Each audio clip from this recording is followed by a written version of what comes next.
Alright guys, a quick one. Here, I'll detail how to revert to default icons on Samsung Galaxy A54. So, if you don't like the current icons you have on Samsung Galaxy A54 and you would like to come back to the default, then here's a video for you. So if at the end of this you found this often informative, please don't forget to like and then subscribe.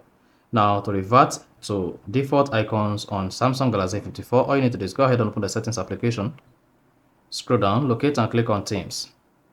Hang on for the Themes page to load, then click on the menu icon at the bottom right, then locate and click on My Stuff.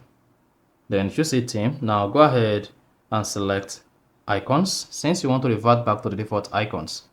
Choose the icons if you have multiple icons here and click on Apply. Some app may close and unsaved data may be lost. So if you agree to this, go ahead and click on Apply. Otherwise, go back to the opened application and save your data, then click on Apply.